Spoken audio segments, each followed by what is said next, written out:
nacional participar en las segundas jornadas sobre la sociedad y la mujer. El día de hoy me tocó coordinar a invitación de nuestras queridas y muy respetadas colegas, en el orden en la que están sentados Linda Manzanilla, Concepción Compani, María Elena Medina Mora, estas jornadas sobre los temas vinculados con los derechos. El doctor Diego Valadez, integrante también de este colegio, se incorporará en algunos minutos por las razones de tráfico que todos conocemos y padecemos en esta ciudad. Vamos a hablar de la condición, de la situación de las mujeres en los temas de derecho o en la relación con el derecho. Y creo que para introducirnos en este tema podríamos hacer algunas consideraciones generales. Desde luego, históricamente lo sabemos, esto está muy explorado, las mujeres no tuvieron durante muchísimos siglos un estatus jurídico, dependían de sus padres y al salir de sus casas, normalmente para casarse, dependían de sus maridos. Lo que se decidía para ellas o respecto de ellas era una decisión, insisto, primero de sus padres y después de sus maridos. Tenían una disminución muy considerable de derechos, no tenían posibilidades de heredar, no tenían posibilidades de manejar su patrimonio, porque se consideraban, como decimos en el derecho, en una situación disminuida. Eran un poco, en una metáfora general, como si fueran infantes, como si fueran niños o niñas que requerían de una tutela por parte de alguien que supiera tomar decisiones para ellas.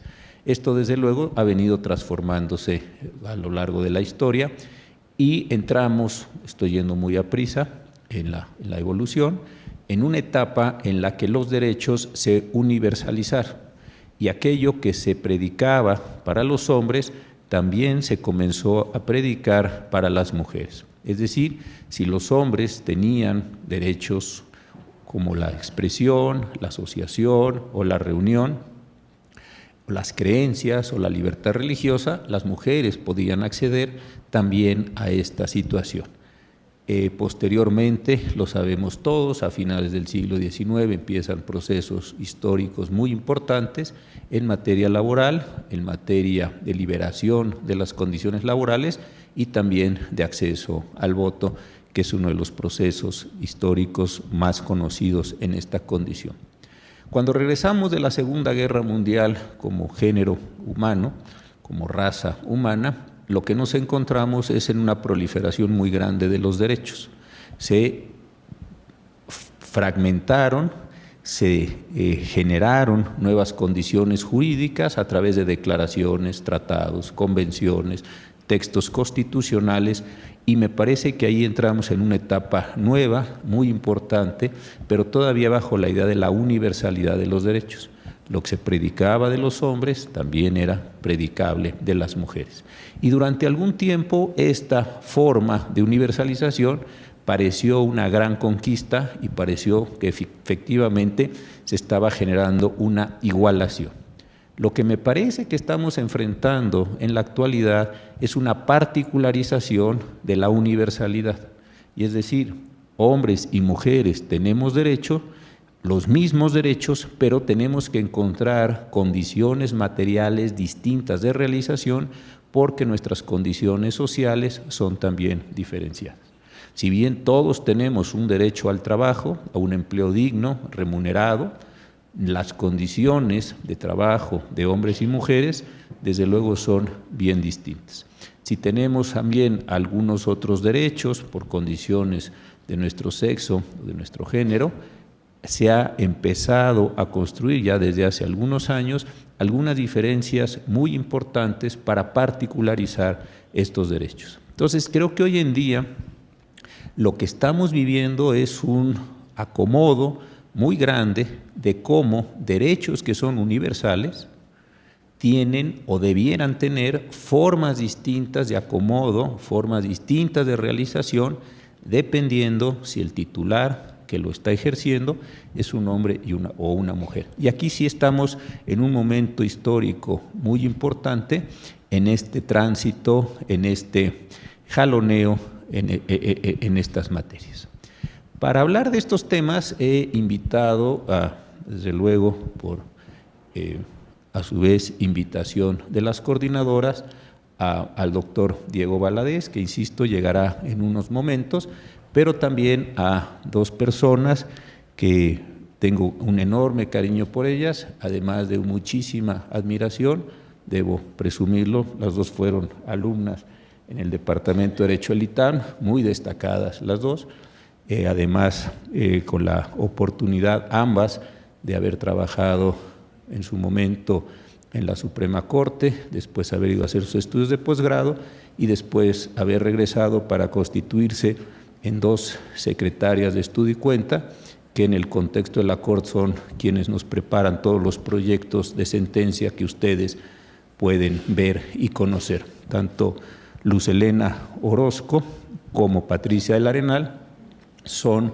me parece a mí, dentro del conjunto de secretarios de estudio y cuenta, quienes más se han distinguido por la forma en la que preparan los proyectos, han entendido y han incorporado la perspectiva de género en asuntos tan trascendentes como la interrupción del embarazo, el matrimonio de personas del mismo sexo, la adopción por este tipo de parejas, la extensión del concubinato y tantos otros temas, violencia de género, que las dos también han participado muchísimo en esto, reconocimiento de hijos, en fin, una gran cantidad de temas en los que ellas están aquí.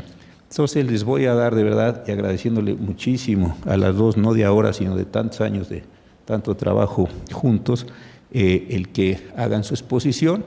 Va a comenzar Luz Helena presentando unas estadísticas, unos datos generales sobre la situación de género.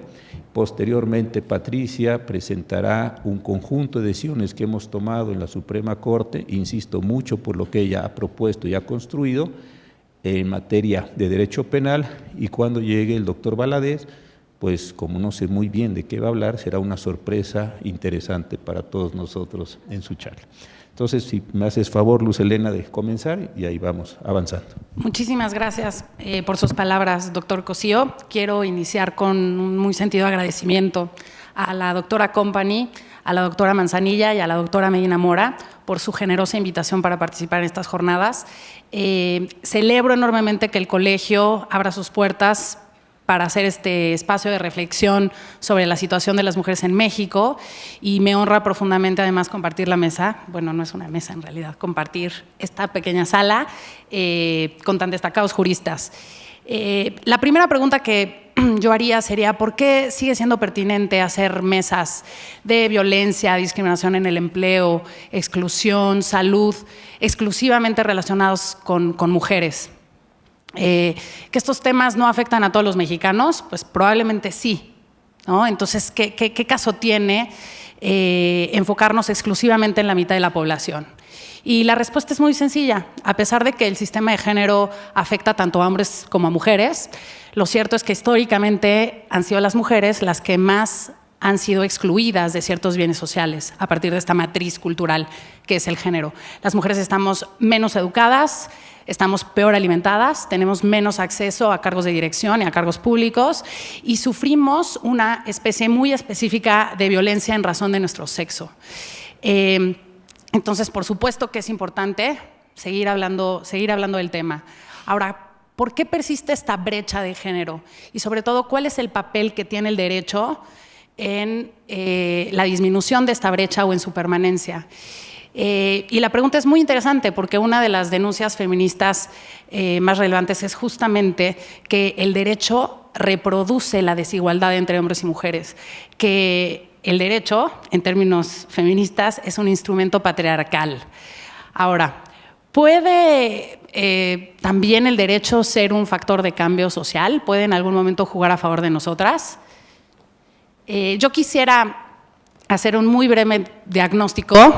Obviamente con los 10 minutos con los que cuento no va a ser completo, 15-15, pero sí quisiera un poco contarles cuál es el estado de salud de la igualdad de género en nuestras instituciones y en nuestras normas, ¿no? Y vemos que ha habido un avance enorme. Lo primero que quiero destacar es que por primera vez en la historia, la igualdad de género es uno de los ejes transversales del Plan Nacional de Desarrollo. Tenemos un programa nacional de oportunidades y no discriminación contra las mujeres, que se llama Proigualdad, que ha implicado la construcción de 2 sistemas nacionales muy interesantes. El primer sistema es tal cual, sobre igualdad entre hombres y mujeres, y el segundo es un sistema nacional que está enfocado en sancionar y erradicar la violencia en contra de las mujeres. Este sistema es el que tiene la llamada alerta de género, que si tenemos algún tiempo podremos criticarla porque es una herramienta perfectible. Lo cierto es que, como podemos ver en la diapositiva, bueno, hoy por hoy, después de muchos años, todas las entidades federativas cuentan con una ley de acceso de las mujeres a una vida libre de violencia, todas han instalado el sistema y 29 publicaron su reglamento. Todas las entidades federativas tienen una ley para la igualdad entre hombres y mujeres, 29 instalaron el sistema y 15 publicaron su reglamento. Y también tenemos que 31 entidades federativas tienen una ley para prevenir y erradicar la discriminación, que incluye obviamente entre una de las categorías sospechosas el sexo, ¿no? Sin embargo, solamente 9 han publicado su reglamento. Hay que agregar a esto que todas las entidades federativas tienen un instituto y una secretaría enfocada en la mujer. Esto se remonta desde la administración foxista, ¿no? Y también casi todas las entidades federativas tienen fiscalías especializadas en delitos sexuales.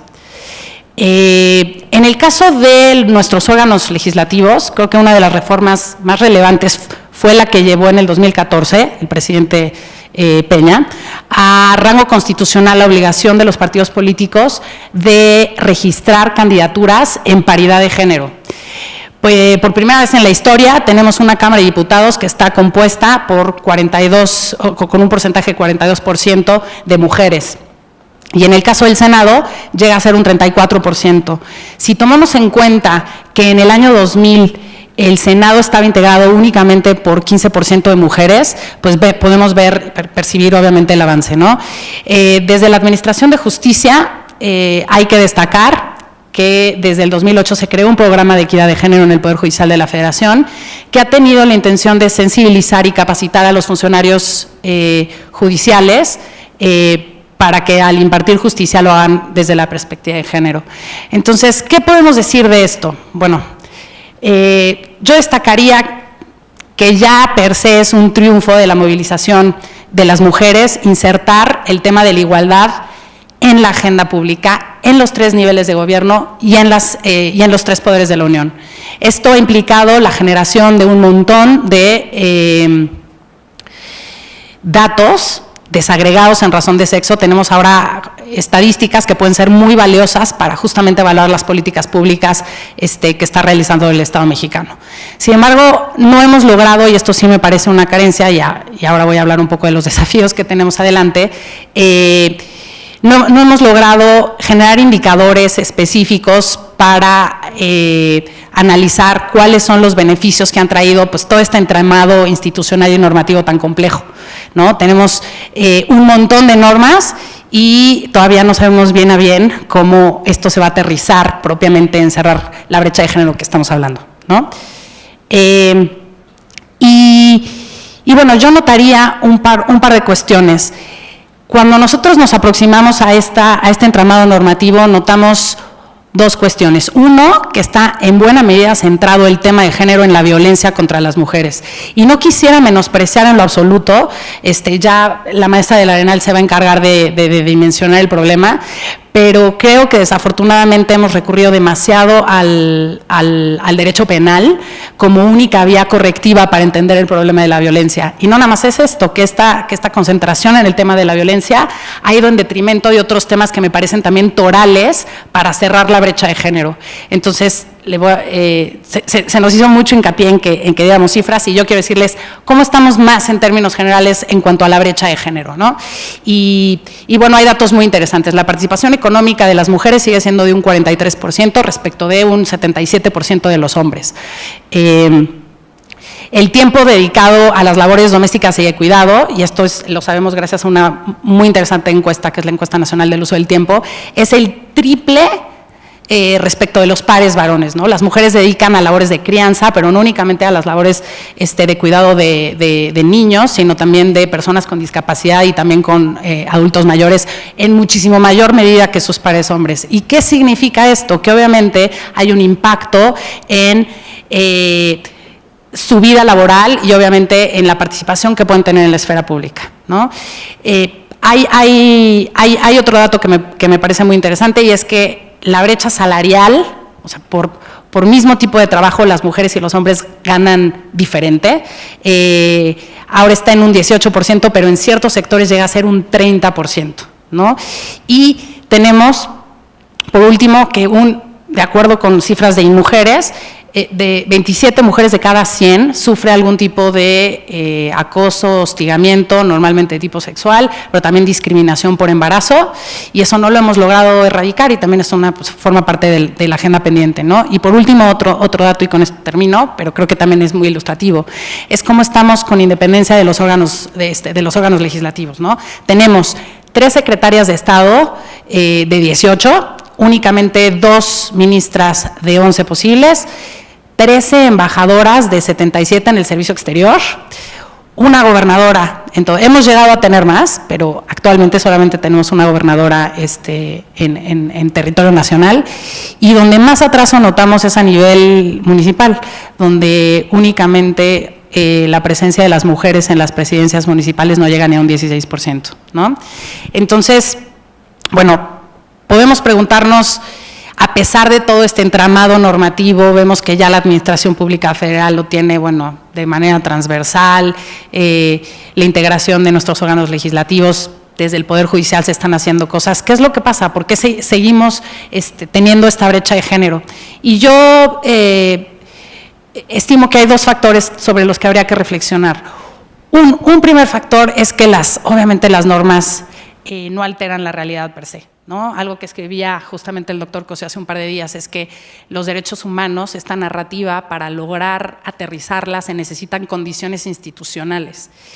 Y estas condiciones institucionales pues son la parte compleja, ¿no? Regresamos a los temas más básicos que tiene nuestro país. Por un lado, Estado de Derecho, necesitamos hacer que las normas se cumplan, ¿no? Y por el otro lado, creo que el otro gran tema en nuestro país es la justicia social. Creo que mientras la desigualdad económica sea la norma y vivimos en una sociedad tan dispar, tan asimétrica, pues también las condiciones institucionales de los derechos pues, se ven muy complejos, ¿no? El Estado no tiene manera de asimilar institucionalmente las necesidades de los ciudadanos.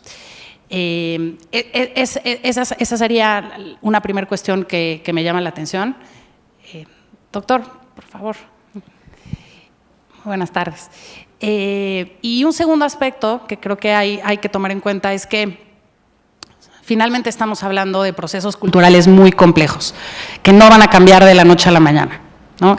Y entonces la inversión social que se hace en la capacitación y en la sensibilización de nuestros funcionarios públicos para que incorporen en su día a día la perspectiva de género, pues es una apuesta a largo plazo. Y cuando hablas de cultura, pues hablas de muchos años, ¿no?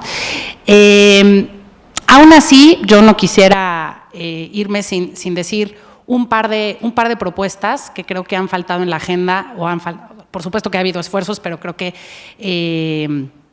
a pesar de los avances en representación política, a pesar de los avances en violencia, que me parecen dos puntos sin los cuales nosotros no vamos a avanzar, y es uno, el diseño de una estrategia nacional de cuidados que atienda justamente qué es lo que ha tenido a las mujeres en esta posición, no voy a decir de subordinación, pero sí al menos ocupadas en buena medida en cuidar a los demás. ¿Qué implica hacer una estrategia nacional de cuidados? Bueno, obviamente aumentar las escuelas de tiempo completo, me parece total. Garantizar un acceso universal a guarderías que no dependa de si eres mujer o de si eres hombre. Tus niños deben de poder acceder a estos servicios de cuidado, y también que esto no dependa de si estás o no estás inserto en la economía formal. Una población en donde hay tantas personas que trabajan en la informalidad, pues limitarles el acceso a guarderías únicamente pues es obviamente dejar esto en papel. También hay que incrementar el número de casas de adultos mayores y, por supuesto, aumentar las licencias de maternidad y las licencias de paternidad al grado de quizá equipararlas. Sé que todo esto implica asignación de recursos, sé que esto involucra el presupuesto, pero bueno, creo que va a ser muy complicado cerrar esta brecha. Al menos tendremos que estar conscientes que no se va a cerrar si no hacemos esta corrección. Y hay un segundo aspecto que me parece también toral, y es el garantizar los derechos sexuales y reproductivos. Me parece muy complicado que en México pueda garantizarse la igualdad entre hombres y mujeres si no partimos de políticas públicas. Sé que se hacen esfuerzos, estoy consciente que se hacen esfuerzos, pero creo que hay que hacer más esfuerzos en términos de garantizar anticoncepción, garantizar aborto libre y seguro. Hoy por hoy la cuarta causa de muerte materna sigue siendo abortos clandestinos y atención obstétrica. Seguimos teniendo un índice de mortalidad materna de 38 muertes por cada 100,000 personas. Y bueno, es una cifra que quizá comparándola con países de la región no es tan escandalosa, pero por supuesto si comparamos con países desarrollados, pues sí, México queda todavía muy mal parado. En fin, creo que son dos apuntes que hay que considerar. Y como una primera conclusión, antes de una siguiente ronda, pues a mí me gustaría decir que, por un lado, la vía, o sea, por supuesto que tenemos un entramado normativo muy interesante del cual podemos echar mano, pero que si no generamos las condiciones institucionales para aterrizarlo, vamos a seguir con la brecha de género que acabo de apuntar. Y una segunda cuestión es que no debemos de circunscribirnos al tema de la violencia y el tema de los feminicidios, que por supuesto que es relevante y por supuesto que es de la mayor entidad, pero no debemos de dejar de ver que hay otros temas en la agenda que también son igualmente importantes, ¿no? Muchísimas gracias. Muchas gracias, Luz. Si te parece, damos el uso de la palabra a Patricia del Arenal, posteriormente al doctor Diego Valadez, al quien le damos la bienvenida, y podríamos hacer una segunda ronda de comentarios, por supuesto más breves para ajustarnos al tiempo que nos han dado. Y a lo mejor dejarte una pregunta, Luz, para que la vayas pensando en tu experiencia ya de varios años en la Suprema Corte de Justicia. ¿Cómo crees que se puede constituir no solo la Suprema Corte, sino el Poder Judicial en general, o los poderes judiciales, como palancas de cambio, además de los litigios estratégicos y estos temas? Porque creo que también por ahí podríamos aprovechar estas condiciones. Adelante, Patricia, por favor. Perfecto, bueno, muchísimas gracias. También aprovecho para agradecer la oportunidad de estar aquí, las palabras del ministro Cosío. Yo me voy a enfocar en uno de los problemas que Luz Helena ya destacaba. Por supuesto, ella dio un panorama general de una problemática profunda, estructural, y yo solamente me voy a enfocar en esta intervención en la violencia contra las mujeres. Y muy específicamente voy a poner énfasis en cómo es que el derecho penal interactúa con este problema. También voy a poner énfasis en cómo es que los juzgadores, las juzgadoras de este país cuentan con herramientas para identificar las desigualdades estructurales que normalmente acompañan a los problemas de género que se ventilan en sede judicial. Entonces, para empezar, porque me voy a enfocar en violencia contra las mujeres, voy a hacer referencia también a algunas estadísticas. Brevemente menciono que, bueno, para empezar, también como Luz Helena ya decía, ha sido difícil tener mediciones, sobre todo porque, por ejemplo, el delito de feminicidio apenas alcanzó su legislación en las 32 entidades federativas en octubre del año pasado. Entonces, es difícil hacer una estimación de cuántos feminicidios han ocurrido, digamos, desde hace muchas décadas. Lo que tenemos es un informe, y este es un informe importante, que se llama La violencia feminicida en México, aproximaciones y tendencias de 1985 a 2014, es un informe elaborado entre ONU Mujeres, INMujeres y CIEGOB, y lo que nos dicen es que A lo largo de este periodo, entre 85 y 2014, tenemos 47.178 defunciones femeninas con presunción de homicidio. De ese número, de esas 47.000, solo 16.000 han ocurrido entre 2008 y 2014. ¿Qué quiere decir esto? Que digamos, lo que hace el informe es identificar 3 momentos con tendencias. En 2007 se registra el número más bajo de homicidios contra mujeres o defunciones femeninas con presunción de homicidio. Alcanza su nivel más bajo en este periodo con una tasa de 1.9 por cada 100.000 mujeres.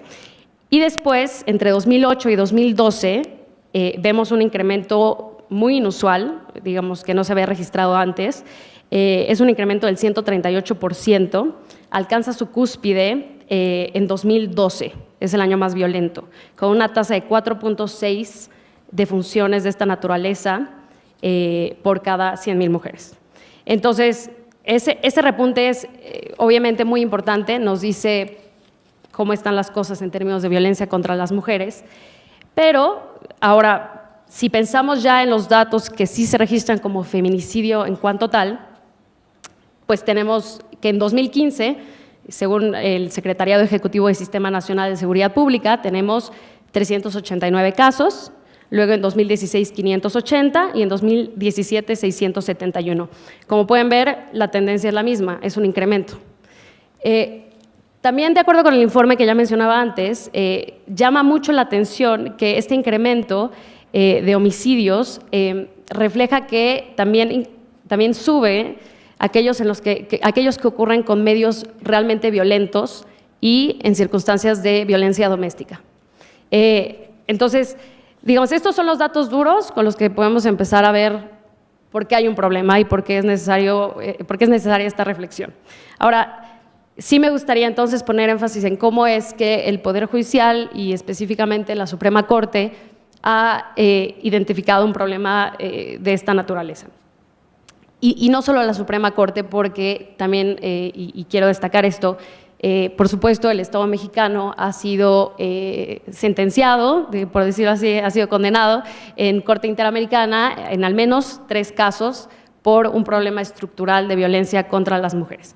Entonces, como decía, a mí me interesa ver cómo es que el derecho penal, que es la expresión o la manifestación más dura del poder punitivo, trata de solucionar el problema de violencia contra las mujeres. Y pensando en esto, precisamente, quiero que reflexionemos que el derecho penal no solo se va a preocupar por la mujer como víctima del delito, y ahorita voy a mencionar aquellos casos. También hay otra dimensión que le preocupa mucho al derecho penal, al menos según la lectura que podemos hacer de los criterios de la Suprema Corte, que es la mujer como sujeto activo, como normalmente le llamamos en la materia penal, que es lo mismo que una mujer imputada o llevada a un proceso penal, ¿no? Entonces, también en esos casos importa la violencia contra las mujeres, ha importado, y ahora mismo voy a explicar algunos casos que manifiestan esta aproximación. Ok, bueno, entonces, pensando en el primer grupo de casos, que son aquellos en los que las mujeres son víctimas de un delito de violencia, menciono primero los casos que se han registrado en Corte Interamericana, en los cuales el Estado mexicano ha resultado condenado. Y estos son el famoso caso de Campo Algodonero, de 2009, en el que el Estado mexicano es condenado por la falta de diligencia en la investigación de la muerte y del homicidio violento, feminicidio de 3 mujeres cuyos cadáveres se dejan en un campo algodonero, precisamente, y que simplemente no culmina con una investigación ni con una detección de quiénes son las personas responsables. Entonces, el caso es llevado ante la Corte Interamericana, la Corte señala con una cantidad importante de datos que reflejan por qué la investigación no se hizo con la debida diligencia, que el Estado mexicano no está dando cuenta de un problema estructural que tiene, además, no solo a nivel nacional, sino particularmente en el estado de Chihuahua. Entonces, ese es un primer problema, un primer caso, pero fíjense que esto es en 2009 y en 2010 vienen los otros dos casos que son realmente importantes y se conocen, bueno, el nombre es Fernández Ortega contra México y Rosendo Cantú contra México. Son dos casos con hechos similares en los cuales las mujeres que son víctimas de violencia, particularmente violencia sexual, viven en una comunidad indígena en Guerrero y son víctimas de violación en términos muy violentos por parte de personal del ejército en un contexto de militarización en el país y en particular en ese estado. Entonces, la narración de estos hechos, bueno, pues evidentemente se da de una manera que es sumamente violenta. Hay amenazas, se hace enfrente de los hijos de las señoras y, por supuesto, las denuncias que ellas realizan no culminan en investigaciones o detección de responsables. Entonces, estos tres casos que se llevan en contra del Estado mexicano en sede interamericana, pues reflejan que sí, desde el punto de vista de derecho internacional, hay un problema estructural en México y que no se está haciendo lo que se debe hacer. Y en estos tres casos encontramos temas en común. Por ejemplo, la sentencia de las tres sentencias de la Corte Interamericana discuten cómo es que hay una indebida diligencia, no se da acceso a las investigaciones, a las víctimas. De hecho, hay retraso injustificado en el acceso siquiera a copias por parte de las víctimas, no se les dan informes, no se crean los espacios que generan seguridad para que las víctimas denuncien, por supuesto no se da seguimiento a eso. Hay prácticamente una negligencia por parte de las personas que son responsables de la investigación de estos delitos y, por tanto, se detecta que hay un problema estructural. Entonces, ¿qué hacen estos casos? Pues encuentran una condena, razones para condenar y dicen el Estado mexicano no está cumpliendo sus obligaciones porque no entiende que hay un problema estructural de violencia de género. Y no es solamente este caso, no es solamente el caso Fernández Ortega, no es solamente el caso Rosendo Cantú, es un problema estructural.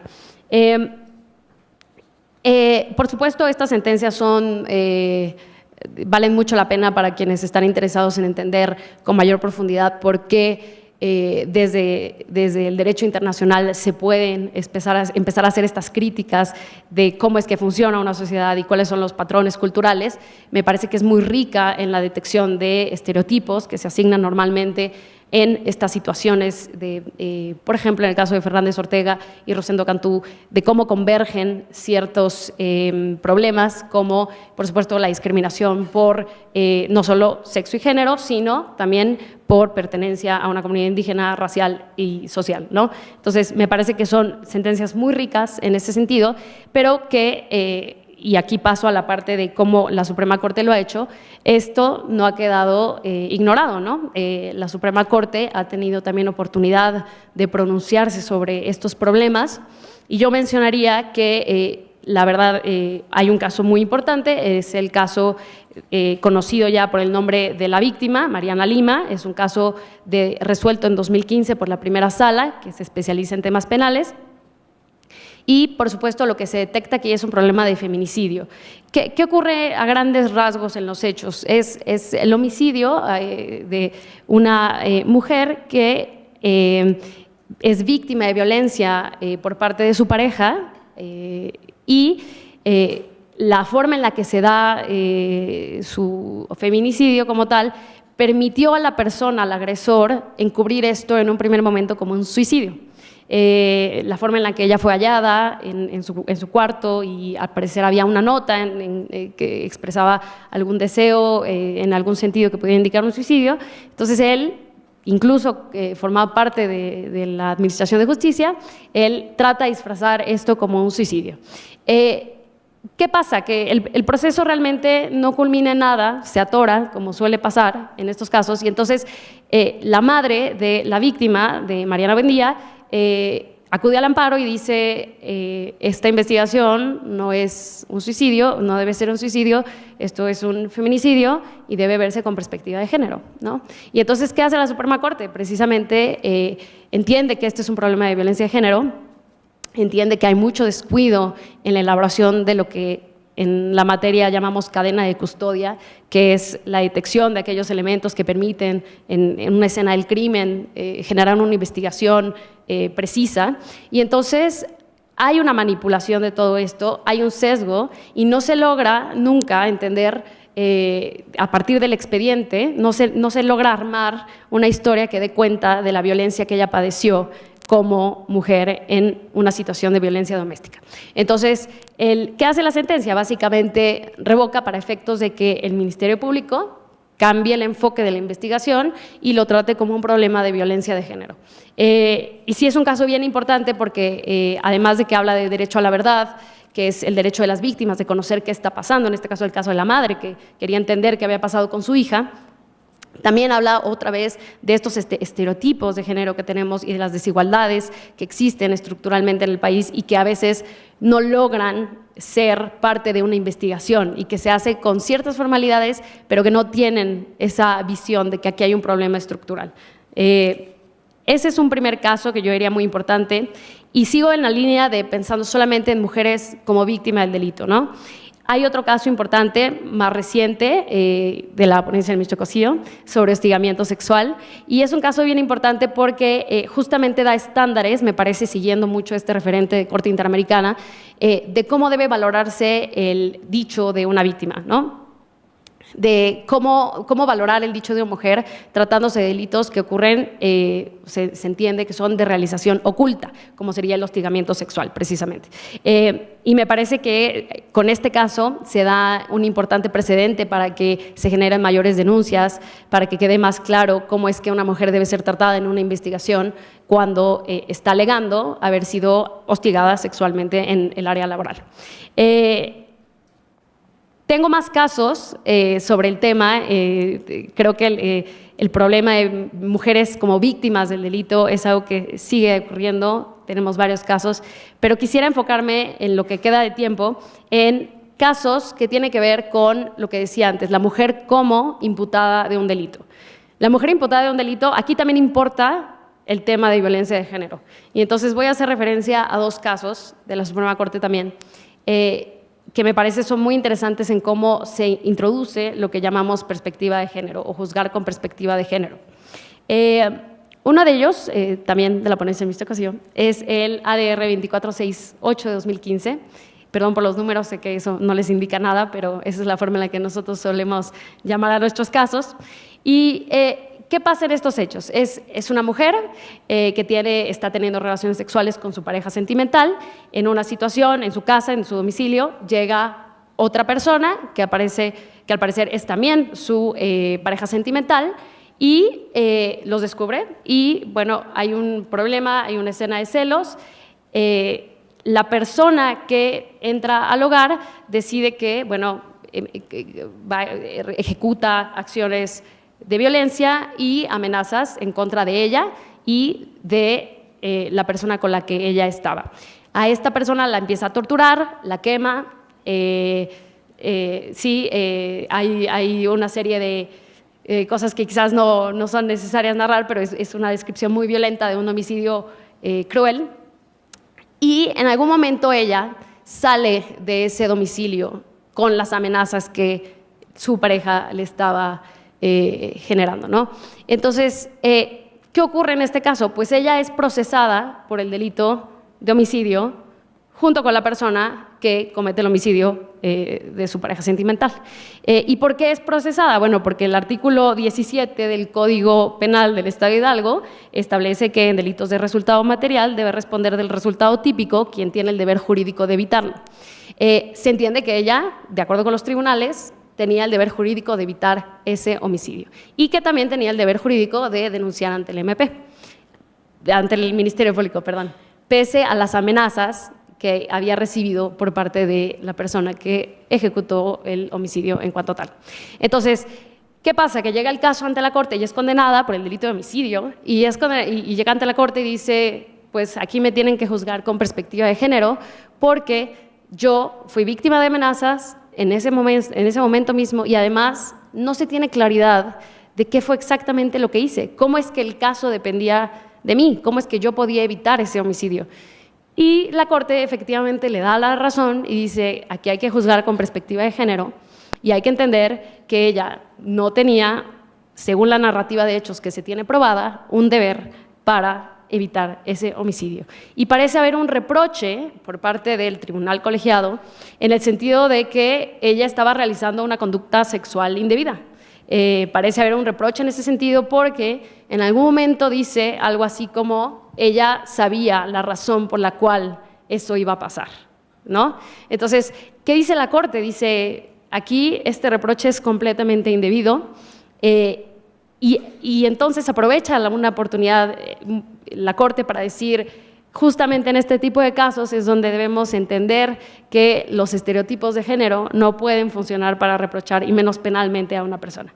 Y esta idea que se espera tradicionalmente de que a lo mejor una mujer no tenga más de una pareja sexual, etcétera, es justamente lo que estaba en juego en el caso, y esa es la razón que la llevó a ser procesada por un homicidio. Tuve la oportunidad hoy mismo de actualizarme en el caso en que había pasado en primera instancia y me di cuenta que ya ha sido absuelta, lo cual es una gran noticia y pues obviamente afortunadamente se adecuó el estándar de la primera instancia para juzgar con perspectiva de género. Y finalmente entró a otro caso muy interesante, más reciente, de este año. Es un amparo directo en revisión 6181 del 2017 que justamente desarrolla los estándares de lo que se conoce como el síndrome de la mujer maltratada. ¿Por qué? ¿Qué pasa en este caso? Es una mujer que es sentenciada por la comisión del delito de homicidio calificado en razón del parentesco. Específicamente, ¿qué ocurrió? Que ella cometió el homicidio en contra de su esposo, de quien ella había sido víctima de violencia por varios años, y no solo ella, también sus hijos. Existen en la causa estudios criminológicos y también valoración psiquiátrica de por qué ella sí había sido víctima de esta violencia. En algún momento se entiende que ella introduce en alguna de sus bebidas unas pastillas que permiten que el sujeto se duerma y entonces ella aprovecha esa oportunidad para quitarle la vida. Es procesada y llega a la Corte y dice, pasa toda la secuela, al amparo se le niega y llega a la Corte y dice, de nuevo, se tiene que juzgar con perspectiva de género. Aquí había un estado de necesidad y eso justifica, excluye la responsabilidad penal que en este caso se me está imputando. Y me parece que este caso es muy interesante porque justamente toma datos duros sobre la violencia doméstica, hace referencia al informe que ya mencionaba yo y detecta que precisamente estos son los espacios más vulnerables para las mujeres, donde se reporta que hay mayor vulnerabilidad, porque se da precisamente lo que se llama el síndrome de la mujer maltratada. Y esto genera un estado de indefensión aprendida, así narra la sentencia, en el que es muy difícil para la mujer salir de un ciclo de violencia o creer que puede salir siquiera de ese ciclo y poder hacer algo al respecto. Entonces, encontró esa oportunidad, un momento en el que ella no se sentía ni siquiera superior, sino un momento en el que ella iba a cometer el delito para defender a sus hijos y defenderse a sí misma. ¿Qué pasa? Que la Corte dice hay que juzgar de nuevo con perspectiva de género. Entonces, esta sentencia es muy reciente, es de febrero de este año, entonces todavía no sabemos qué va a pasar porque solamente revoca la Corte para que se juzgue con perspectiva de género, pero la realidad parecería que si se tomaran en serio esto de juzgar con perspectiva de género, pues habría que incorporar este elemento y pensar efectivamente en una excluyente responsabilidad. Ahora, ¿qué significa esto de juzgar con perspectiva de género? Porque he hecho mención de esto, pero en realidad quizás no lo he explicado con tanta claridad. Simplemente es una metodología que la Corte se ha adueñado de ella y ha dicho que obliga y vincula a los jueces del país para detectar asimetrías de poder entre los sexos y los géneros. Y para detectarlos, y no solo eso, sino remediarlos, ¿no? Aquí Rayo explicará quizás más profundamente de qué trata y cómo va esto en materia familiar. Perdón, Luz Helena, te dije Rayo. Pero en materia penal sirve para juzgar tanto casos de mujeres víctimas del delito como mujeres que cometen este tipo de delitos. Y me parece que esto precisamente refleja o contesta quizás la pregunta que el ministro ya hacía a Luz Helena, en el sentido de cómo es que el derecho puede transformar la realidad. Porque no es casual que si identificamos un incremento en 2012 de violencia contra las mujeres, no es casual que la Suprema Corte justo en estos años, de 2009 a 2013, 2014 y hasta ahora 2018, esté hablando del tema con tanto énfasis, ¿no? No es casual que la Corte esté diciendo, se esté resistiendo a lo que parece una realidad. Entonces, creo que justamente el derecho está operando y especialmente las sentencias de la Suprema Corte están operando para cambiar una realidad y para resistir un problema de violencia con las herramientas que tiene a su disponibilidad, que es crear jurisprudencia y crear criterios. Por supuesto, faltan muchos más precedentes que destacar, pero yo me quedo por lo menos con eso para seguir con la discusión.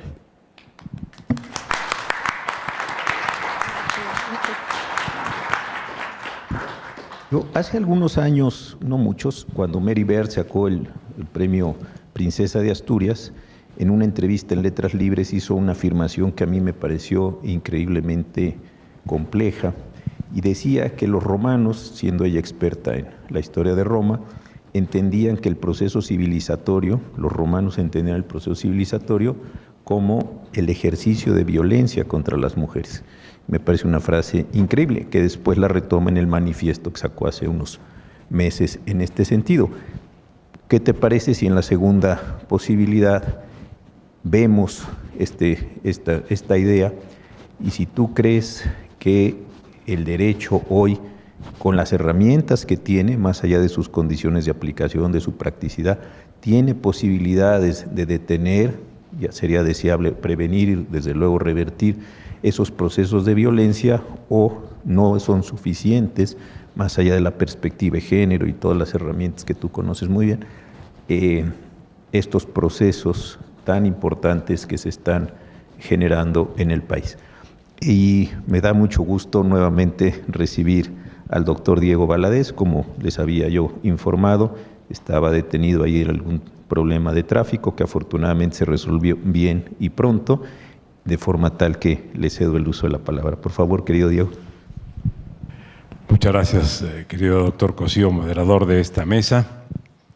Ante todo, quiero expresar a ustedes la disculpa por llegar tarde, al público, a las coordinadoras de este ciclo, al moderador y por supuesto a las panelistas. Ya no puedo decir a los integrantes de la mesa porque ya no hay mesa.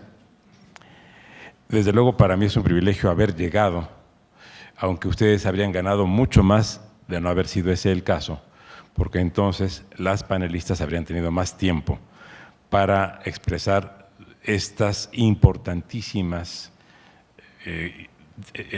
formas de análisis, de datos, de concatenación, de hechos con propuestas. Pero el caso es que aquí estoy, que para mí es realmente una gran oportunidad de acompañarlas y estar con el ministro y con todos ustedes. Creo que vale la pena, si me permite el ministro, recoger y miembro distinguido de este colegio, recoger esta expresión que acaba de hacer con relación a Roma, para ilustrar un tema que es el que me interesa subrayar ante ustedes. Esa posición que se tenía en Roma en contra de la mujer pervivió prácticamente intacta hasta el siglo XIX. A partir del siglo XIX hemos comenzado a tener un avance significativo, pero del siglo XIX tardío, prácticamente la evolución, por lo menos en materia de derechos relacionados con la mujer, es ya un tema del siglo XX. De manera que fueron prácticamente 20 siglos de mantener una cultura inamovible.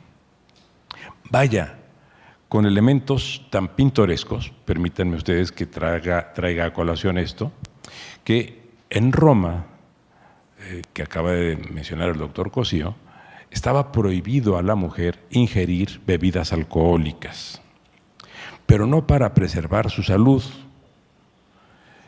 no, para que atendieran a quienes tenían el único derecho de emborracharse, que eran los hombres. Y ahí se instituyó lo que ahora es una forma afectiva de saludo, el beso a la mujer, que en aquella época no era un beso en la mejilla, sino en la boca, para constatar de esa manera que la mujer no hubiera bebido. De manera que el padre, los hermanos, los parientes, los amigos, tenían derecho a besarla para verificar que estaba cumpliendo con la regla de no beber.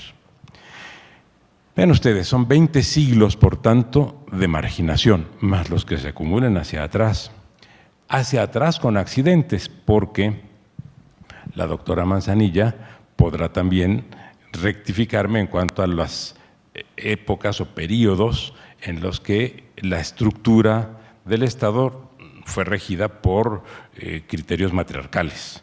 Pero digamos, de los últimos 20 siglos, la tradición ha sido inamovible. ¿Cuándo comienza a moverse este proceso? Ni siquiera en la Ilustración, ni siquiera en las grandes revoluciones como la británica o como la americana o como la francesa, se plantearon elementos de reivindicación de la mujer. ¿Cuándo se comienza a plantear esto? Realmente es un producto del positivismo. El positivismo comienza a generar, y esto no se le ha reconocido lo suficiente, nuevas formas del pensamiento en un sentido, por lo menos en el jurídico, igualitarista. Y por eso nos encontramos con que, por ejemplo, a fines del siglo XIX, el abuelo de un insigne miembro de esta casa, de Jaime García Terrés, don Genaro García, escribe su tesis en 1891, publica su tesis de abogado y gira en torno a los derechos de la mujer. Es el primer estudio sistemático que se hace en México sobre los derechos de la mujer.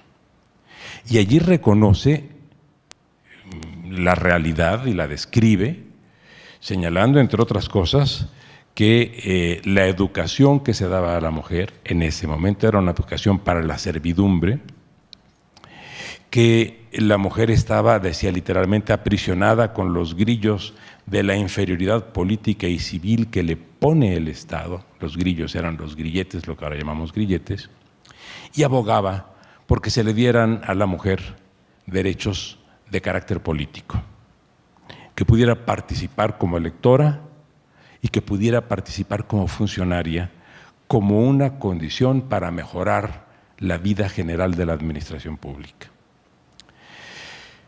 Pero esto fue en 1891. El avance todavía fue lento. Sin embargo, como parte, vean ustedes, de esta propia corriente positivista, ya se puede registrar que en 1874, poco antes de esta tesis de don Genaro, fue dictada la primera ley de divorcio en México. Voy a tratar de hacer mi exposición muy sucinta, refiriéndome a los derechos civiles y vinculados con matrimonio y divorcio, y nacionalidad, por supuesto, a los derechos sociales, a los derechos políticos y finalmente a los derechos humanos, si es que da tiempo. Trataré de hacerlo todo muy breve. Bueno, vemos pues que en el año 74 se establece el derecho al divorcio, pero era solo el divorcio en cuanto a separación.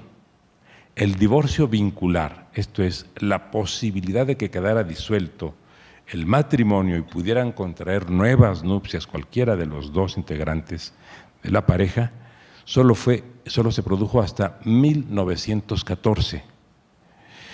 Esto es 40 años después, y ya en plena revolución, y fue un decreto inspirado a Carranza por su secretaria particular, por Herminia Galindo, que tuvo una gran importancia en cuanto a la presencia de la mujer en la revolución, particularmente en la cercanía de Carranza.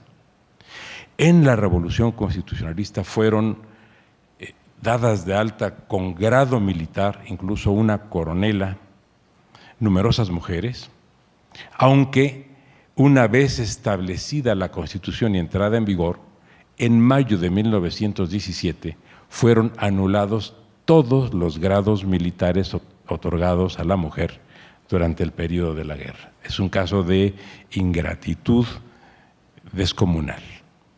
Pero eran las oscilaciones propias de la época. Ahora bien, en materia de nacionalidad, fíjense ustedes cómo tardó también la evolución. A pesar de lo avanzado de nuestra Constitución, la nacionalidad solo la podía transmitir el padre.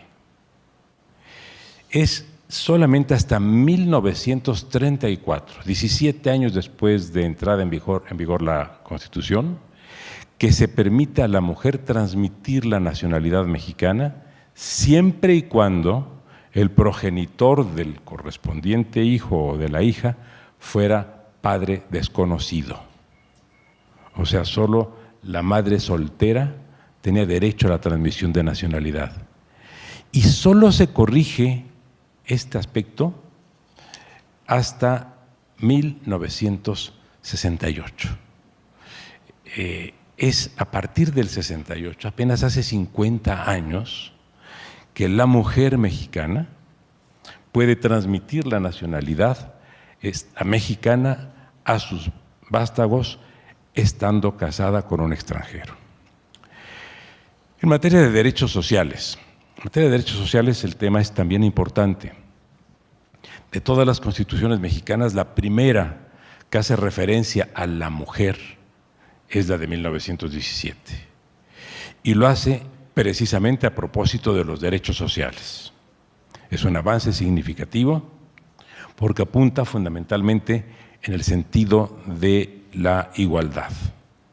Se establece la prohibición de la mujer, de que se contrate a la mujer para realizar labores insalubres, se protege el periodo de gestación y también el de lactancia, lo cual es importante, y en la propia Constitución se establece que no se haga trabajar horas extraordinarias a la mujer. Esto desde luego era una medida de protección, pero acabó siendo también una medida de discriminación, porque entonces se tradujo en el menor ingreso salarial para la mujer. En materia de derechos agrarios, no es sino hasta 1971, hace 4 minutos y medio, que se transmiten derechos, que se otorgan derechos a la mujer. Hasta antes, la mujer no era titular de derechos agrarios en la legislación mexicana. Y lamentablemente eso nada más le duró 20 años, porque luego vino la reforma que modificó las características de la propiedad ejidal y comunal. Desde luego hoy sigue teniendo derechos agrarios, pero ya no están considerados como derechos en expansión. Ahora, la parte crítica, digamos, es la que corresponde a los derechos de naturaleza política, porque solo con la participación política, esto es, interviniendo en las decisiones de poder, que son las que permiten solucionar los problemas que hemos escuchado en las dos brillantes disertaciones anteriores, es cuando se dan realmente instrumentos operativos a la mujer, es ya el acceso al poder mismo. En este caso, lo que nosotros encontramos es que, en general, el rezago en cuanto a derechos políticos ha sido la clave del siglo XX. Vean ustedes, los primeros países que dieron voto a la mujer fueron Nueva Zelanda y Australia. Luego, en Europa, el primer país que dio el voto a la mujer fue Finlandia en 1908. Y el último que le dio el voto a la mujer fue Portugal en 1978, 70 años después. Si vemos el caso de América, encontraremos que la primera vez que pudo votar la mujer fue en 1917, pero no aquí, en Uruguay. Y el último país que se incorporó otorgando este derecho fue Guatemala en 1965. Así pues, se trata de el ejercicio de derechos de carácter muy reciente. Si vemos en los casos de los grandes países asiáticos y africanos, encontraremos que, por ejemplo, el primer país asiático que, ellos dirían europeo, digamos euroasiático, que da el voto a la mujer es Turquía en 1934. Y el que ha dado más recientemente el voto fue Sudáfrica en 1994. Bueno, esto habla todavía de una condición de enorme rezago en el mundo. En el caso nuestro, el voto fue interesante en cuanto a su itinerario. El primer congreso feminista donde se planteó el derecho al voto se produjo en 1915 en Yucatán, organizado o convocado por Salvador Alvarado. Y poco después, en 1923, la mujer pudo votar por primera vez en México, en 2 estados, en elecciones locales, en Yucatán y en San Luis Potosí. Rafael Nieto, gobernador socialista, y Carrillo Puerto, gobernador socialista, ambos, uno en Guanajuato y otro en San Luis y otro en Yucatán, promovieron las reformas constitucionales que fueron infortunadamente de corta duración. En un caso en 26 y en otro caso en 27, las respectivas reformas fueron derogadas. Se vuelve a plantear el tema en el año 35 y en 36 hay una iniciativa que no prospera a pesar de que fue aprobada por ambas cámaras del Congreso, pero nunca se llegó a hacer el cómputo de los votos de los congresos locales y no se dio la modificación al artículo al 35 para permitir el voto a la mujer. Bien, ¿qué ocurrió después? En el año 47 se reinicia la estrategia de dar el voto a la mujer, pero solo en el ámbito municipal, y en 1953 finalmente la mujer mexicana tiene derecho a votar. Pero las condiciones de inequidad subsisten y apenas hace 4 años la Ley General de Partidos Políticos estableció la equidad para la mujer en cuanto a la participación en las candidaturas para cargos de elección popular. Como ven, tenemos 4 años en el orden jurídico de haber establecido la equidad en el orden electoral.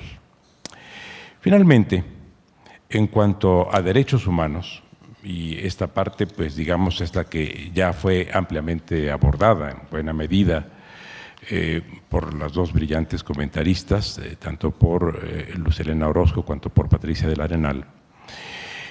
Los derechos humanos son la tarea pendiente. Y es una tarea todavía con múltiples desafíos.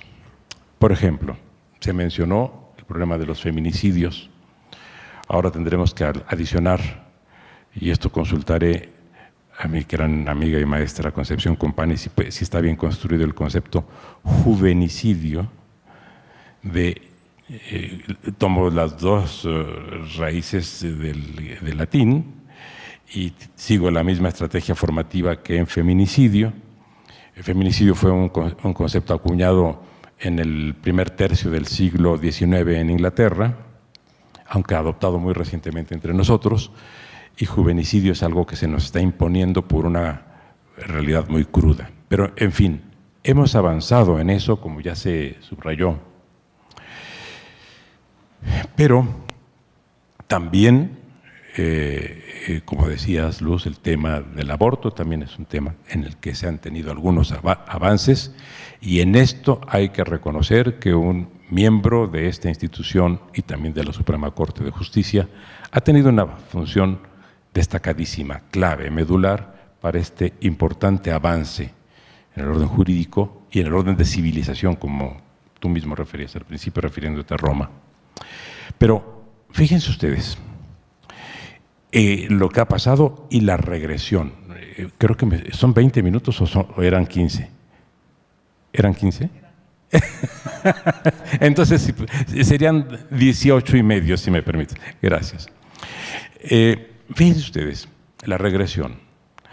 En México, la sanción con relación al aborto va desde un mínimo que establece la legislación de Veracruz, que consiste en el tratamiento en libertad, un tratamiento psicológico para la mujer que aborta, es el mínimo, hasta el máximo en aborto, que es la sanción privativa de libertad por 6 años, que está vigente en 3 estados de la República, entre ellos Oaxaca. Pero he aquí que 18 estados modificaron sus constituciones para establecer la protección de la vida desde el momento de la fecundación hasta su terminación natural. Y entonces convirtieron el aborto, y no solo eso, sino que reputan como nacido al concebido, ni siquiera al engendrado, sino al concebido. Esto significa que ahora el aborto es aborto en unos estados, pero en otros es homicidio. Y si bien la sanción máxima por homicidio está en 6 años, la sanción máxima por aborto está en 6 años, la sanción mínima por homicidio promedio está en 20. De suerte que ha habido un cambio altamente perjudicial, no para la mujer, sino para el ordenamiento constitucional. Lo ha pervertido. Y ya concluyo. Hace tiempo se viene hablando de la necesidad de la igualdad de los derechos, porque efectivamente una misma conducta, olvido en este caso el homicidio y olvido en este caso el aborto, una misma conducta en todos los órdenes que está tipificada, recibe diferentes sanciones en diferentes partes del país. Esto atenta contra el principio constitucional de igualdad jurídica o de igualdad ante la ley. Se ha planteado la necesidad de la homologación de la legislación penal y ya se hizo en materia de procedimientos, pero está pendiente en materia de derecho sustantivo. ¿Y qué es lo que se nos está planteando hoy? Sí, un código penal al que le agregan Código Penal Nacional de delitos graves. ¿Para qué? Para no incorporar el tema del aborto, porque si incorporan el tema del aborto, por necesidad, tendría que entrar en vigor en todo el país lo que ya está vigente en esta ciudad, porque no podrían restringirse derechos a menos de que se corriera el riesgo de que la Corte lo declarara inconstitucional, como yo creo que haría. En esto no se puede pronunciar el ministro Cosío.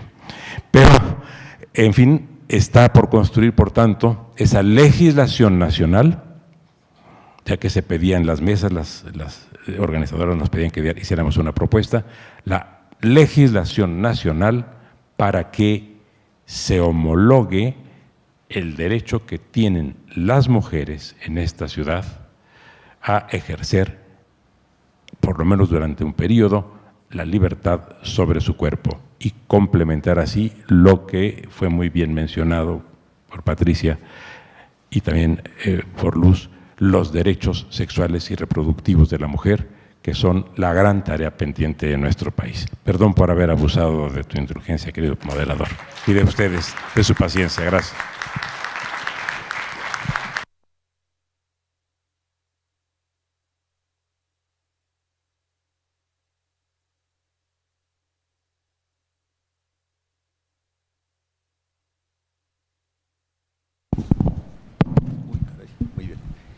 Un poco antes que llegara el doctor Valadez, estábamos haciendo una narrativa general de los derechos y decíamos que hay una tensión en este tiempo.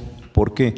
Porque después de la Segunda Guerra Mundial, de la Declaración Universal y del conjunto de tratados que han venido de muy diversa naturaleza, lo que estuvimos postulando es la idea de la universalidad.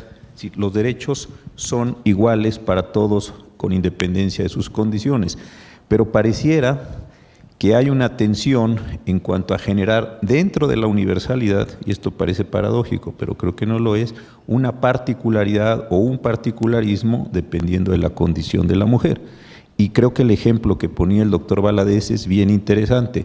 Todos tenemos derecho, por supuesto, al trabajo, a un salario remunerador, etcétera, etcétera, pero las condiciones estructurales de acceso y desempeño de la mujer en el trabajo pues generan estas complicaciones. Entonces, a lo mejor para una segunda intervención, si le pareciera bien al doctor Valadez, y él pues teniendo muchísima experiencia en estos temas, a lo mejor también podríamos comentar esta tensión, insisto, que es muy perceptible para nosotros en la Suprema Corte, al conocer muchísimos casos de violación de derechos humanos, es cierto que todos tenemos ese derecho en principio es igual, pero sí tienen que introducirse algunos correctivos para precisamente poderlo realizar. Entonces, si quisieras, Luz, un segundo comentario, desde luego más breve que el anterior, después Patricia, después el doctor Valadez, y tengo 4 preguntas, exactamente una para cada uno de nosotros. Muchas gracias, doctor.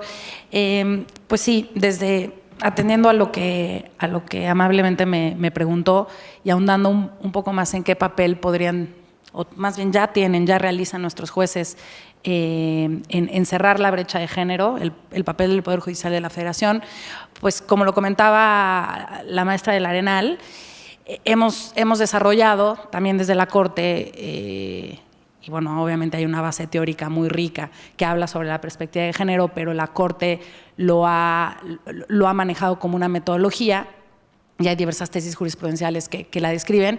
A mí me gustaría ahondar un poco a qué nos estamos refiriendo, porque incluso en el foro fue algo muy problemático y fue algo que generó muchísimas dudas. Y como sucede, comúnmente es más sencillo iniciar con una definición negativa. ¿Qué no es juzgar con perspectiva de género? ¿Qué no es juzgar con perspectiva de género? No quiere decir obviar la ley, no quiere decir que el juez diga, esto dice no importa porque pues hay una mujer involucrada. Por supuesto que no. La ley tiene una presunción de ser constitucional, tiene un valor epistémico por haber sido emitida por el órgano legislativo y a menos de que sea después de un escrutinio el juez estime que es inconstitucional y dé razones para ello, la ley se tiene que aplicar en cualquier caso. Juzgar con perspectiva de género tampoco quiere decir inobservar requisitos procesales. No quiere decir que porque una mujer esté involucrada en el asunto, voy a extender un poco el plazo y si tiene 15 días para presentar una demanda, en realidad le doy 16, ¿no? O que la deba de exentar de presentar X número de copias que tienen que ir acompañadas a cada escrito. Por supuesto que no. Esto no es juzgar con perspectiva de género. Y por más obvio que parezca, juzgar con perspectiva de género tampoco quiere decir fallar a favor de las mujeres por ser mujeres. Entonces, ¿a qué nos estamos refiriendo? A un método, a una aproximación crítica al expediente. ¿Qué implica esto? Observar críticamente los hechos, las pruebas y el derecho, porque el derecho no es neutral, o al menos no siempre es neutral. Y creo que la manera de aterrizarlo es con ejemplos. Y bueno, ya Patricia dio extraordinarios ejemplos en materia penal. A mí me gustaría rápidamente dar algunos en materia civil y en materia familiar. Que es una de las materias que está perteneciendo normalmente a las mujeres, históricamente más bien las mujeres a la esfera privada, pues obviamente el derecho familiar está cargado, ¿no?, de estereotipos y de roles de género y ha sido, yo estimo, una jurisprudencia muy rica la que tiene la Corte como ejemplo de qué sería juzgar con esta perspectiva. Y quisiera rápidamente dar algunos ejemplos. Creo que algún énfasis ha tenido la primera sala en la valoración del trabajo doméstico. Hay en diversas entidades federativas un mecanismo que se llama la compensación, que tal vez conocen, que es cuando 2 personas se casan por el régimen de separación de bienes y deciden al final disolver el vínculo matrimonial. Aquella persona, aquel cónyuge, puede ser mujer o puede ser hombre, que se haya dedicado preponderantemente a las labores de cuidado, tiene derecho a demandarle al otro un porcentaje sobre los bienes que se hayan adquirido durante este matrimonio. ¿Cuál es la racionalidad que hay? Que bueno, este cónyuge sufrió un costo de oportunidad, no pudo desarrollarse en la misma proporción, con la misma diligencia, con la misma intensidad en el trabajo, en el mercado remunerado, justamente por haber absorbido las cargas domésticas y de cuidado. Esto normalmente en nuestro país pues lo hacen las mujeres, como demuestra la encuesta nacional sobre uso del tiempo. ¿Qué estaban haciendo nuestros tribunales? nuestros tribunales observaban los hechos y cada vez que encontraban que era una mujer la que demandaba al hombre una compensación por el trabajo doméstico realizado, observaban y preguntaban, bueno, pero si hubo personas, empleadas domésticas, que intervinieron en estas labores, pues en realidad quienes hicieron esas labores fueron las empleadas domésticas, no fue esta señora, y le negaban la compensación. Otro ejemplo, esta señora, bueno, pero pues tiene un trabajo de medio tiempo. Entonces, pues sí pudo percibir una remuneración, entonces no tiene derecho a la compensación. Parte de lo que hizo la primera sala en los primeros asuntos en donde se analizó la constitucionalidad de este mecanismo compensatorio fue sostener que el trabajo doméstico involucra una multiplicidad de funciones que realmente lo que estaba amparando la norma no es una dedicación exclusiva, una dedicación plena. El hecho de que tú ya dediques parte de tu día a realizar estas labores y que sea en mayor medida que tu cónyuge ya implica un costo de oportunidad. Y el hecho de que tengas también empleados domésticos no exime que tú, en términos de gestión o de dirección, tengas que dedicar determinado tiempo de tu día para hacerlo. Entonces, fue a través de caso por caso que la primera sala empezó a decirle a los tribunales cómo realmente podíamos aproximarnos con perspectiva de género a valorar el trabajo doméstico y de cuidado. Otro ejemplo son los alimentos, que es la obligación familiar por excelencia. Desafortunadamente tenemos una práctica muy común y es que cada vez que ya sea un hombre o una mujer demandan alimentos, la persona que está siendo demandada trata de ocultar su patrimonio. Tratándose de menores de edad, ¿no? Cuando una madre, por ejemplo, pero también puede ser un padre, pero normalmente es una madre, demanda al progenitor una pensión alimenticia a favor de su hijo, pues es desafortunadamente una estrategia legal usual que se intente esconder el patrimonio. Incluso hay personas que llegan a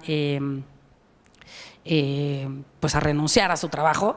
¿Y qué fue lo que sostuvo la primera sala? Bueno, desde la Convención de los Derechos del Niño hay una protección alimentada reforzada, hay una obligación de parte del Estado mexicano de salvaguardar esta protección para los menores, pero que indirectamente le toca obviamente a las personas que primariamente están cuidando a estos menores. Y entonces, si no queda clara cuál es la capacidad económica del deudor alimenticio, el juez tiene que allegarse oficiosamente de pruebas. ¿Y qué tipo de pruebas pueden ser? Pues estados de cuenta, declaraciones del SAT, incluso registro público de la propiedad, todo para llegar a lo justo, que es determinar cuál es la capacidad económica del deudor y a cuánto tiene que ascender la pensión alimenticia. Y el último ejemplo que yo pondría es,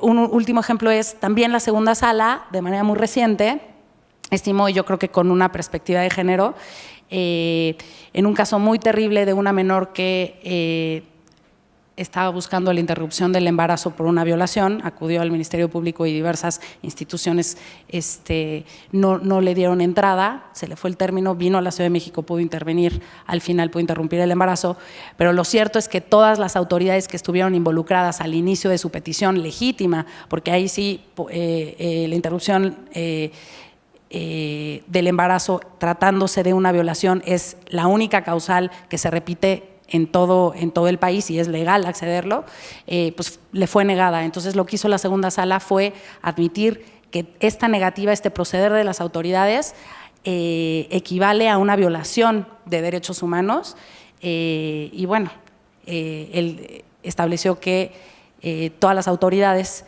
que estaban involucradas en el asunto tenían el deber de reparar integralmente a esta muchachita. Entonces, bueno, creo que son ejemplos que ilustran cómo no estamos hablando de nada mágico musical, es algo en realidad muy aterrizado y es aproximarnos críticamente, tomando en cuenta una metodología que ya está establecida, evitar estereotipos y roles de género al momento de juzgar, ¿no? Sí, bueno, ya. Claro, no, atendiendo a su pregunta en esta idea de cómo es que el proceso tiene este rol de generar un proceso civilizatorio, a mí me parece que quizás la forma en la que yo narraba los precedentes de la sala hacía parecer que esto ha sido un proceso sencillo, en el sentido de que son casos en los que realmente hemos visto violencia contra las mujeres de una manera muy grosera, en los que la Corte interviene y de alguna manera trata de arreglar el problema viéndolo desde la perspectiva de género. Pero no siempre ha sido tan fácil, porque justamente en estos procesos se dan factores muy complejos que también tienen que ver con otros derechos, y entonces hay otros derechos que también están en juego. Y estoy pensando, por ejemplo, en otro caso, también resuelto por la primera sala, en el que una persona que se autoadscribe como indígena y él alega durante todo el proceso que pertenece a la comunidad mazateca, es acusada del delito de violación equiparada en contra de una menor de 12 años. Y lo que él alega es que esto forma parte de su derecho consuetudinario, que es parte de los presupuestos culturales con los que él mismo fue educado, y considera que esto es una justificación y que no hay un delito, ¿no? Incluso él considera que su intención siempre fue formar una familia con ella, con la menor de 12 años, y hay un hijo producto de esa relación. ¿Qué pasa? Entonces, él es procesado por el delito de violación equiparada y llega a la Corte alegando violación de sus derechos, de los derechos protegidos en el artículo 2 constitucional, que por supuesto lo protegen como persona indígena de tener un debido proceso en el que esté un defensor que conozca de su lengua y cultura, y además lo protege de que, en esta conciencia de que las personas que forman parte de las comunidades indígenas tienen su propia cosmovisión y como tales tienen derecho a regirse por sus propios códigos culturales. Entonces, la pregunta que se generó ahí, pues realmente no fue sencilla, porque entonces ahí tienes una tensión entre el derecho de una persona que dice esto es algo que yo nunca considere prohibido penalmente, que forma parte de lo que yo creo que es correcto hacer, y lo que el orden establecido de las cosas y penalmente establecido dice esto no es válido y es reprochable. ¿Qué dijo la primera sala? Bueno, pues ahí dijo que apelar al derecho consuetudinario indígena no puede servir como fundamento para mantener una opresión en términos de violencia de género. Entonces se decantó por no amparar y por confirmar la sentencia y decir que efectivamente había un delito de violación equiparada. Entonces, quizás estoy hablando y hemos hablado de procesos que, vistos desde la perspectiva de lo violento que son estos casos, parecerían fáciles, pero no siempre lo son. Tenemos muchas complejidades ahí y hay que pensar muy seriamente cómo se está la atención de estos derechos, cómo se ponderan, y creo que ahí el Poder Judicial, la Suprema Corte en particular, tiene ese rol de seguir tratando de construir con cautela, ¿no? Doctor Valadez, sí, antes de la pregunta, si pudiéramos comentar, y ya después vamos a las 4 preguntas que tenemos. Sí. Ese es tuyo. Con todo gusto. Voy a ser muy breve, a diferencia de la intervención anterior, porque me apoyan las 2 respuestas que acabamos de escuchar. Y lo que planteaba el doctor Cosío en cuanto a la tensión entre norma y normalidad queda claramente percibido en las diferencias que se presentan en el orden jurídico, como fue referido, y denota que equiparar y superar las tensiones entre norma y normalidad no es solo un problema de la propia norma. La normalidad se traduce en los comportamientos culturales y en eso tiene mucho que ver la educación, la cultura, lato sensu, y por qué no hacer un reconocimiento justamente a lo que las organizadoras de estas segundas jornadas están haciendo, contribuyendo en la dirección de que norma y normalidad coincidan, justamente haciendo debatibles y esclareciendo los problemas y también planteando las soluciones. Soy muy sintético en este caso para resarcir al público y a la mesa por mi abuso en el caso anterior. Gracias. Muchas gracias. Ahora daremos respuesta, si les parece, en este orden a las 4 preguntas. La primera es, ¿qué medidas se están implementando para promover la igualdad sustantiva en el Colegio Nacional? Yo creo que son varias.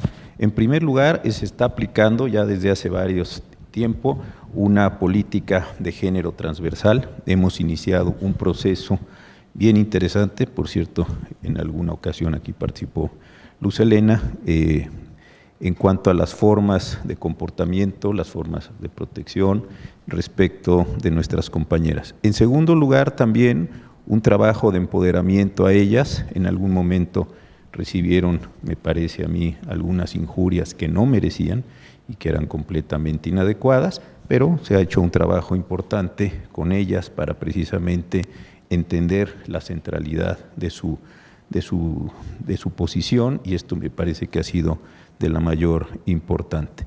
En tercer lugar, me parece, y es una demostración de lo que tenemos aquí, hemos estado discutiendo ya desde hace tiempo también los temas vinculados con los problemas de género. A mí me corresponde, en mi carácter de miembro, haber organizado ya hace varios años, otra vez con Luz Helena y muchos de los compañeros que están aquí, una serie de conferencias sobre los problemas nacionales y el derecho. Creo que estamos ya en el tercer o cuarto año, y hemos estado discutiendo puntualmente temas que tienen que ver con estas cuestiones, en particular los relacionados con pornografía, discriminación, migración de mujeres, es decir, temas que verdaderamente son sustantivos. También podría decir que estamos revisando diversos aspectos de la gestión del colegio y de la organización con motivo de los 75 años, y como no podría ser de otra manera, estamos también analizando con todo cuidado las propuestas que se han presentado para sustituir la vacante que en este momento está abierta como producto de la muerte de Ramón Chirao. Ahí tenemos algunas propuestas de personas muy destacadas, y como no puede ser de otra manera, en una institución con la seriedad de esta, estamos analizando estas propuestas con mucho cuidado para tomar una decisión que también tenga relación con estos asuntos. Eso sería por lo que a mí corresponde. Patricia, si quisieras tú responder, por favor. Bueno, la pregunta que me tocó es qué sucede con las leyes en distintos estados sobre penalizar tan extremadamente el aborto. ¿Qué pasa? Bueno, me parece que ya se ha mencionado la complejidad que existe respecto a la legislación penal. Tenemos 32 códigos penales, obviamente todos ellos tienen una definición distinta de cómo se protege la vida o en qué términos no se protege ciertas condiciones en las que las mujeres pueden acceder al aborto. Entonces, es muy complejo normativamente, pero también es complejo hablar del tema a nivel de jurisprudencia y cómo es que la Suprema Corte y los tribunales colegiados atienden el problema. Particularmente yo diría los casos importantes. Hay un caso muy importante y ya lo mencionaba Luz Helena, recientemente analizado por la segunda sala. Hay 2 amparos concedidos en la materia de personas, de mujeres que víctimas de violación llegan al amparo y dicen: yo no debo ser procesada por este delito y además tengo que acceder a ciertos servicios de salud. Entonces, ¿qué sucede? Bueno, la pregunta es amplia y yo lo que diría es lo que sucede es que hay que pensar en términos de derechos sexuales y reproductivos, hay que pensarlos como derechos humanos, hay que pensar cómo se activa el juicio de amparo, quizás que es la herramienta que los ciudadanos y las ciudadanas tienen un acceso más directo a él. Entonces, hay que pensar cómo activamos eso para que se pueda acceder con facilidad a los servicios que protejan los derechos sexuales y reproductivos, ¿no? Entonces, es muy compleja la pregunta porque hay varias aristas, hay varias formas de analizarlo. Yo diría que lo primero hay que pensar en cómo protegemos los derechos humanos, sexuales y reproductivos, y de ahí pensar que el derecho penal, yo me atrevería a adelantar, pues no es la herramienta si pensamos que es un derecho de última ratio, de mínima intervención, y que quizás esa no es de ninguna manera la solución en la que mejor podemos prevenir que se den circunstancias no deseables de violencia contra las mujeres y, por supuesto, en las que ellas se ven forzadas por algún motivo o que decidan libremente abortar, ¿no? Entonces, es un problema bien complejo sobre el que se escribe mucho y yo creo que apenas me alcanzaría para poder detallar con puntualidad exactamente qué pasó. Yo me enfocaría en esos temas, ver qué pasó en el amparo, ver cómo podemos seguir activando esa exigencia de derechos, ¿no? Gracias. Luz, por favor.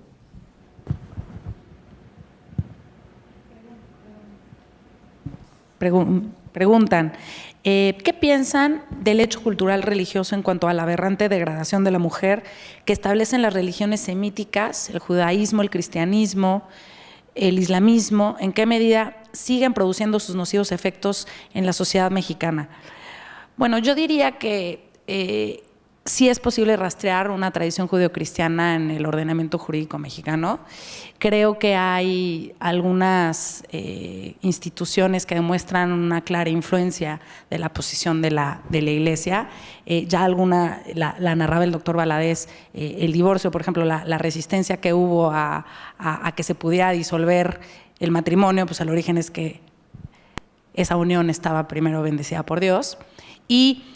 Pero tenemos incluso la construcción del matrimonio heterosexual, ¿no? Que todavía los códigos civiles en las entidades federativas reproducen recogen esta idea de que la única pareja valiosa es un hombre con una mujer, con la intención de perpetuar la especie, etcétera, etcétera, ¿no? Alguna otra institución que también recoge esta tradición, bueno, el aborto, claramente, ¿no? El hecho de que tengamos códigos penales que restringen la posibilidad de interrumpir un embarazo, pues viene de una noción justamente de que la vida empieza en el momento de la concepción. Entonces, creo que aquí lo interesante es que sí estamos, y creo que en los últimos 30 años se ha hecho un esfuerzo enorme por que el Estado laico pues sea realmente laico, y yo creo que pues estamos en ese camino, y es largo, pero pues somos optimistas, ¿no? Muchas gracias. Gracias, Luz. Adelante, doctor Valadez. Gracias, doctor Cosío. El doctor Cosío ya abordó esta pregunta, pero no quiero darla por contestada porque merece una explicación la bióloga Patricia Rogers, quien se refiere a que en los 75 años de existencia de este colegio ha habido un registro negativo en cuanto al ingreso de mujeres, y ya lo abordó el doctor Cosío y yo suscribo todo lo que dijo, pero quisiera solamente ampliar un par de cosas. Desde luego, todos los miembros de este colegio, sin excepción, participamos de la cultura del feminismo, sin excepción, con relación a todos los temas que hemos venido aquí abordando. Pero hay dos elementos de mecánica del colegio que vale la pena que lo comentemos públicamente. Uno es el requisito de la edad y otro es el del agrupamiento de las especialidades de quienes aquí participamos. Básicamente estamos agrupados en 4 áreas: en ciencias sociales y humanidades, en ciencias exactas, en ciencias biológicas y en artes. Y procuramos que haya un equilibrio entre los diferentes integrantes correspondientes a estas áreas. Y el de la edad, reconozco que muchas veces ha sido el que nos ha vencido, porque ante la presencia de una brillante persona de 56 años y otra de 64, que es el límite para ingresar al colegio, hemos considerado que en igualdad de circunstancias y de méritos que le demos entrada a la persona de 64 porque la de 56 todavía puede esperar. Digamos, este tipo de inercias han condicionado mucho las decisiones. Desde luego, ninguna de las mujeres que ha entrado al colegio lo ha hecho en consideraciones de perspectiva de género, de ninguna manera. Ha sido estrictamente por sus valores intrínsecos, subjetivos, culturales, científicos, académicos. No quiere decir que no haya habido más mujeres que debieran haber entrado, sin duda. Y sin duda la dinámica del colegio se encamina en ese sentido, porque es la dinámica del país. Si nosotros vemos cómo está cambiando la composición de la población universitaria, de la población académica en el país, vemos que hay una clara feminización de las universidades y hay una clara feminización en la mayor parte de las carreras. De suerte que quienes asistan a las 10º jornadas, para pensar en 8 años, van a encontrar que sin duda la composición del colegio habrá variado sustancialmente porque corresponderá a la tendencia que se advierte de carácter nacional. Gracias, muchas gracias. Pues con 6 minutos de retraso hemos concluido esta mesa. Espero que el moderador de la siguiente mesa también lo considere como no como una desatención, ni tampoco los y las participantes.